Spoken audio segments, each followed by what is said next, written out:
Invitée par le blogueur Sam Zira, Loana a fait de toutes nouvelles révélations sur son sevrage dans une interview exclusive. Il s'agit de la toute première star de télé-réalité française. Celle qui a déchaîné les passions, intrigué, questionné. Ayant participé à d'autres télé-réalités depuis le Loft, Loana a pendant longtemps vécu une très mauvaise période, notamment à cause de la drogue. Cela fait plusieurs semaines déjà que la gagnante de la première édition de Loft Story a fait son retour médiatique, et a décidé de tout dire. En effet, elle a d'abord participé à l'émission de Cyril Hanouna sur C8, en expliquant sans aucun tabou ce par quoi elle est passée ces dernières années.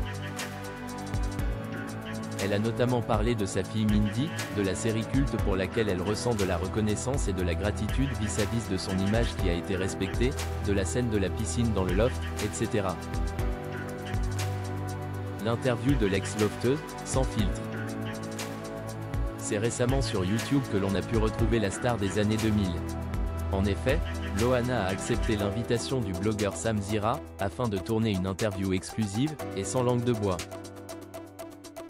Tous les sujets qui ont fait polémique ont été abordés, Jean-Édouard, les critiques de Marie Garet, la gagnante de Secret Story 5, la drogue etc. Intègre et sans filtre, Loana a réglé ses comptes avec les personnes qui l'ont critiquée ou ont pu se servir d'elle. Elle a ainsi été très virulente envers Marie Garet, qui n'avait pas hésité à la critiquer sur les réseaux sociaux. Ce que l'ex-lofteuse n'a pas accepté. Loana depuis 2 ans et j'en suis très fière.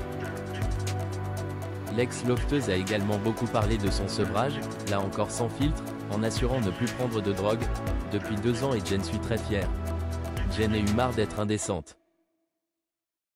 Dur, c'est un petit mot.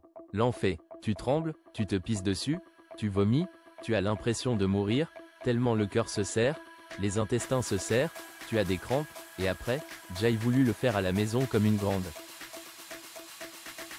En me disant, je vais y arriver bien sûr, comme tout le monde. Il faut le vivre, a-t-elle expliqué. Loana a avoué ne pas avoir voulu se faire aider, je ne voulais pas, moi, j'ai la fierté italienne. Je vais y arriver toute seule comme une grande, moi, mon chien. Je ferme ma porte, je prends à manger, à boire et je vais y arriver. Je peux te dire que j'ai rampé par terre, je ne suis pas peu fier de le dire. Je peux dire quoi ne peut souffrir mais non, aller à l'hôpital. On t'ouvre à vif avec un cutter, ça serait moins douloureux. C'est tout ton corps qui te fait mal, tes yeux, ta tête, tes intestins, ta gorge, tout te fait mal, tu brûles. À l'instant où je te parle, je ne prends plus rien. Je fume des cigarettes, je bois un petit verre de temps en temps. Voilà, j'y suis arrivé. À ce moment-là, j'avais besoin d'oublier. Oublier mon enfance, a-t-elle expliqué.